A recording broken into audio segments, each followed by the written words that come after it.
Salud, amigas y amigos de la iguana.tv. Hoy tenemos con nosotros a Lucrecia Hernández. Ella es la directora de la organización no gubernamental SURES, una organización de derechos humanos que ha venido trabajando en el país y que se distingue porque en sus informes no considera solamente, digamos, la parte que tradicionalmente consideran las ONG, que es la acción gubernamental respecto a los derechos humanos, sino también, por ejemplo, el caso de las represalias ilegales de Estados Unidos y otros países contra Venezuela, cómo influye eso en la situación de los derechos humanos. Me gustaría que abundaran un poquito en eso. Ustedes hicieron un informe muy completo al respecto. Sí, bueno, nuestra ONG trata de mostrar, digamos, otra visión de los derechos humanos, una visión crítica, una visión contrahegemónica de los derechos humanos, ¿no? Y un poco romper con esa creación de que el sistema de derechos humanos solamente se sustenta en las violaciones que cometen los estados, ¿no? Eso estaba bien para 1945 cuando se creó las Naciones Unidas, pero hoy ya el mundo ha avanzado y hay otros actores en el mundo que inclusive a veces tienen mucho más fuerza que los estados, que tienen que ingresar también como agentes violadores de derechos humanos, ¿no? Tanto empresas privadas, empresas transnacionales, inclusive personas naturales que hoy pueden ser catalogadas como violación del derecho internacional de los derechos humanos. Entonces, tratar de tener una posición más amplia, más crítica, más abarcativa del tema de los derechos humanos, ¿no? Nosotros venimos trabajando en el tema de las medidas coercitivas unilaterales que vienen dictando contra los estados. Fundamentalmente estudiamos el caso de Venezuela. Para eso partimos también de la distinción de lo que serían las sanciones de las medidas coercitivas, ¿no? Nosotros creemos que no debemos hablar de sanciones, porque cuando hablamos de sanciones desde el punto de vista jurídico supone que el Estado ha cometido un acto reprochable, sí, ha cometido una infracción a la ley y por eso le es pasible digamos, una objeción desde el punto de vista jurídico. Y que además, ¿no? El otro Estado tiene derecho a hacerlo. Exacto, ¿no? tiene derecho, ese derecho. Exacto, porque tú has infringido una norma convenida entre ambos. En este caso no es así, ¿no? Nosotros hablamos de medidas coercitivas que aplican los estados, que aplican unilateralmente con la única finalidad de cambiar el régimen legal, el régimen político que existe en un estado, ¿no? Y violar en esa consecuencia los derechos de las personas que han elegido ese gobierno que el Estado sustenta, ¿no? Entonces partimos de ese sentido de medidas coercitivas que dictan los estados contra otro estado sin que ese estado haya violado derechos humanos, ¿no? Desde el punto de vista jurídico, ¿no? Nosotros venimos haciendo una sistematización de las medidas coercitivas que tenemos como punto, digamos, de inicio de manera formal, aunque informalmente se han venido, digamos, ejerciendo actos de presión antes del 2014, pero en el 2014 se dicta una ley del Congreso de Estados Unidos en noviembre, que es la ley 113-278, que establece restricciones económicas y comerciales muy fuertes contra el Estado venezolano, ¿no? Fundamentalmente contra la empresa Petróleos de PDVSA, que es la que produce más del 90% de las divisas que requiere el país, y contra el Banco Central de Venezuela, que es la autoridad en la política cambiaria, ¿no?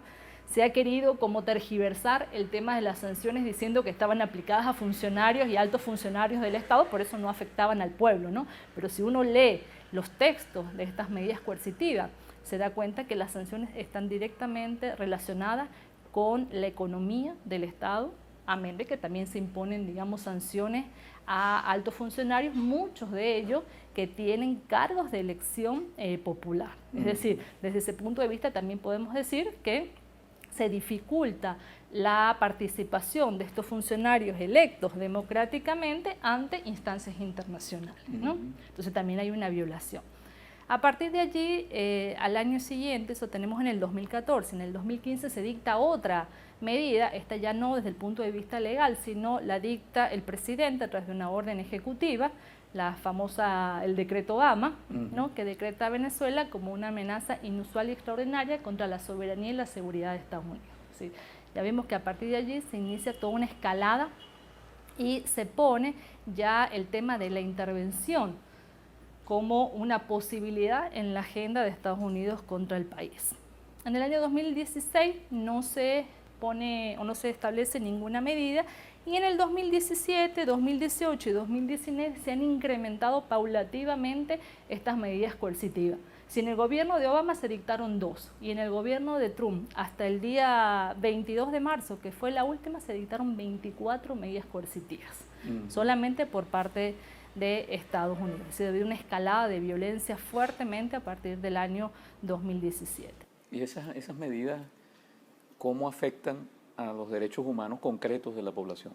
Claro, nosotros tenemos que visibilizar cuál ha sido el alcance de esas medidas, ¿no? Nosotros tenemos que en Venezuela la mayoría de los medicamentos que requiere la población para garantizar el derecho a la salud se importa, ¿no? Se importa de los países donde han aplicado sanciones. Tenemos que aproximadamente el 34% de los medicamentos se importa de Estados Unidos, país que ha aplicado la mayor cantidad de sanciones. Se importan de Canadá, que también ha aplicado sanciones, de Italia, de Suiza, que a través de la Unión Europea también han aplicado medidas coercitivas. Es decir, ya hay la Venezuela que importaba de esos lugares ya no dejan que las medicinas y los medicamentos lleguen al país, ¿no? Así también los insumos hospitalarios y todo lo relacionado con los equipos necesarios para garantizar el derecho a la salud. Entonces tenemos ahí un hecho objetivo, no solamente por declaraciones del Estado, sino que tenemos que esos países, digamos, en los estudios que hacen de las importaciones, demuestran lo que importan hacia Venezuela, ¿no? Porque también ha habido una crítica y una deslegitimación al discurso por ahí que tenemos nosotros desde las ONG de que nosotros tomamos solamente la fuente oficial. No, todas las investigaciones que nosotros hemos hecho han sido no solo con fuentes oficiales, sino también con investigaciones académicas de los lugares donde se importan las medicinas, ¿no? Tenemos también que en el caso de los alimentos, antes de los alimentos se importan también de Estados Unidos, de Canadá, de Brasil, y bueno, y esos estados han establecido medidas y han imposibilitado la comercialización y la distribución de alimentos, ¿no? El cierre de cuentas que hacen los bancos corresponsales del Banco Central de Venezuela, como por ejemplo el Citibank, el Commerzbank, el Deutsche Bank, que cerraron las cuentas del Banco Central de Venezuela, también han impedido que el Estado pague por esas importaciones de medicinas y de alimentos que requiere el pueblo venezolano. Incluso a otros países que no han emitido ellos mismos directamente sanciones. Exactamente. O sea, por ejemplo, tenemos el caso de Brasil, que no podemos decir que es un gobierno aliado a Estados Unidos, donde el año pasado su canciller públicamente solicita que se dejen sin efecto las medidas coercitivas porque no puede pagar la facturación de energía eléctrica que hace el Estado de Venezuela a Roraima, ¿no? Así tenemos que han habido pronunciamientos de distintas instancias, países aliados y no tan aliados, solicitando el cese de estas medidas coercitivas contra el país, ¿no? También en el caso de la población, yo creo que es importante hacer una distinción entre lo que es el tema de los alimentos o la garantía del derecho a la alimentación con la garantía del derecho a la salud, ¿no? Yo creo que fundamentalmente en este contexto lo que se ha visto afectado ha sido la salud, ¿no? Porque la alimentación, nosotros tenemos que Venezuela fundamentalmente el 80% de lo que consume lo produce. Lo que pasa es que hemos tenido en el país también desde hace mucho tiempo una dependencia a alimentos que no se producen en el país, pero que no son necesarios para nuestra alimentación. Nosotros tenemos que importamos de Canadá 72% del trigo que se requiere. Bueno, nosotros necesitamos el trigo. Bueno, no. Entonces también creo que lo que ha habido en este momento es una modificación de los hábitos alimentarios de la población que quizás en un momento a la gente le genere como una sensación de que no tiene para comer. No es que no tienes para comer, no tienes para comer lo que tradicionalmente has venido consumiendo y el país no lo produce, ¿no? También que en el caso de la alimentación el gobierno ha podido responder con el programa de los CLAP, pero en medicina es más difícil, ¿no? Sí. Pero también los CLAP ha sido, digamos, dentro de todos los bloqueos y las dificultades en la comercialización y el pago de las facturas que ha tenido el Estado venezolano, se ha centrado o se ha atacado fundamentalmente el programa CLAP, ¿no? Tanto el gobierno de Brasil como el gobierno de Colombia han atacado, y bueno, y Estados Unidos, por supuesto, la distribución o el sistema de ingreso al país de... Eso demuestra la intencionalidad de la medida hacia lo político, ¿no? Claro, O sea, la medida fundamentalmente lo que va a perseguir es cambiar la forma de gobierno de un país, ¿no? Y eso no lo decimos nosotros como ONG, eso lo dice las Naciones Unidas, ¿no? Sabes que existe una relatoría especial en las Naciones Unidas sobre el impacto negativo de las medidas coercitivas sobre los derechos humanos. Y el relator especial es una relatoría que no se creó hace mucho tiempo, se creó hace pocos años.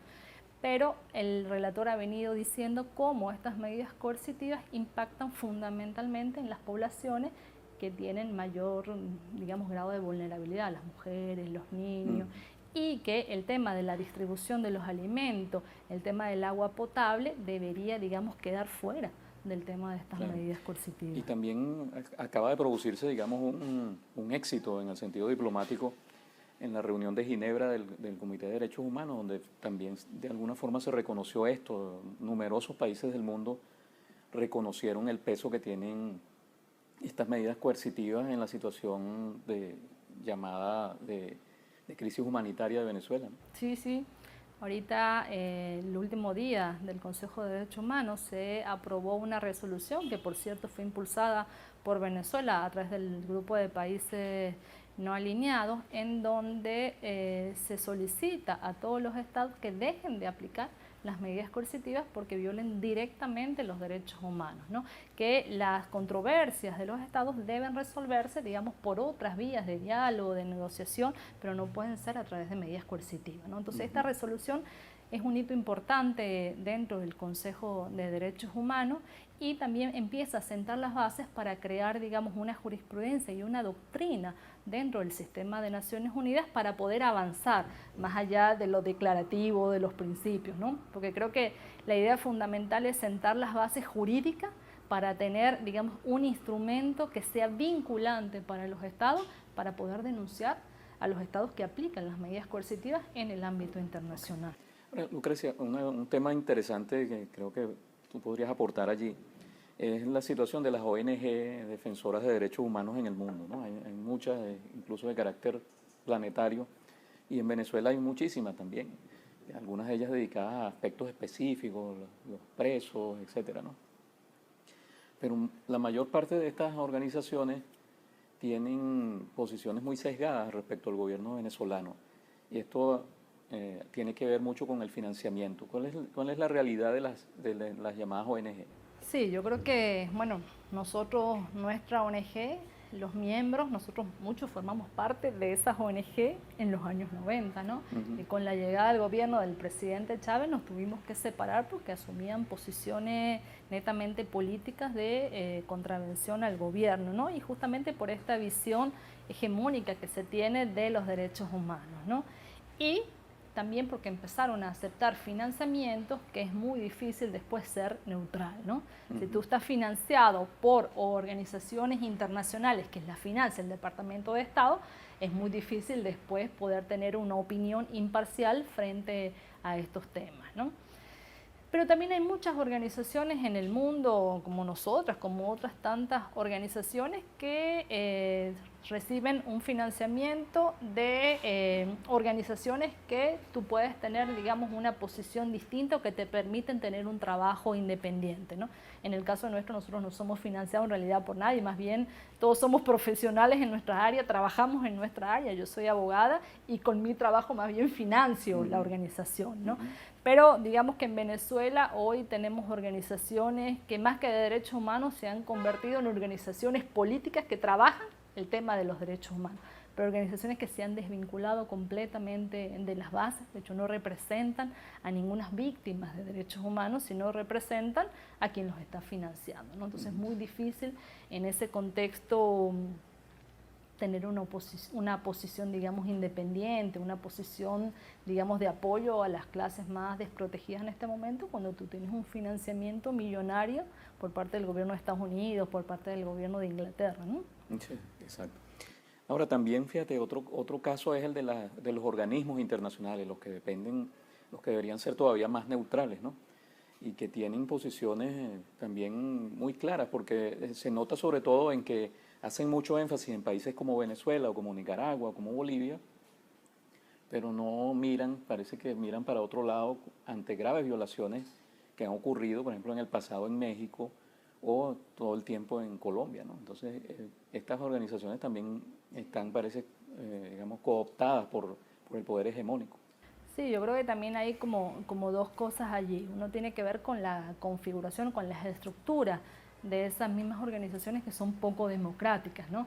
Por ejemplo, en el caso de Naciones Unidas, tú tienes muchísimas instancias dentro de Naciones Unidas, pero tú tienes una instancia que es el Consejo de Seguridad, que con el derecho a voto, con el derecho a veto puede cancelar o negar cualquier tipo de resolución en pro de los derechos humanos, ¿no? Entonces tienes como una configuración dentro del sistema que es bastante poco equilibrada, ¿no?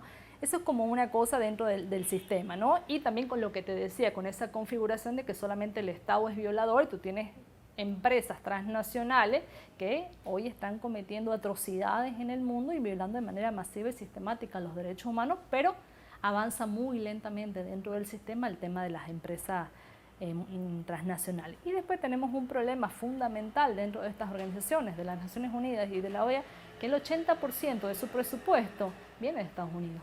Entonces es muy difícil, digamos, en ese juego, en ese ajedrez, sancionar a Estados Unidos. Le pasa lo mismo que a las ONG en el fondo. Exactamente, le pasa lo mismo. Nosotros tenemos que Estados Unidos no ha suscrito la competencia de la Corte Penal Internacional, entonces tú no puedes denunciarlo en la Corte Penal Internacional.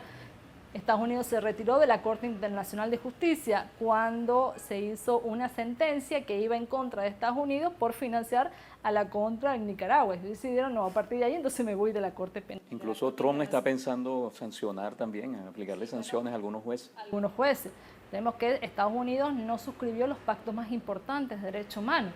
El año pasado Estados Unidos, cuando se estaba discutiendo sobre Estados Unidos en el Consejo de Derechos Humanos con el tema de los niños y los niños en Estados Unidos que estaban siendo presos, habían sido detenidos por el tema de ser migrantes ilegal, Estados Unidos se levantó del Consejo de Derechos Humanos y se fue y dejó ese puesto vacío. O sea, tú tienes que dentro del sistema, entonces hay una correlación de fuerza que hoy hay que quebrarla, ¿no? Pero también dentro del sistema creo que hay instancias que todavía podemos decir que pueden apoyar la lucha de los pueblos, ¿no? Nosotros tuvimos la oportunidad de participar hace poco, bueno, la semana pasada, de reunirnos con distintas instancias dentro del sistema que están trabajando con el tema de las medidas coercitivas, ¿no? El tema de las relatorías especiales, la Conferencia de las Naciones Unidas para el Desarrollo y el Comercio, es decir, hay instancias dentro de Naciones Unidas que todavía, digamos, se puede apostar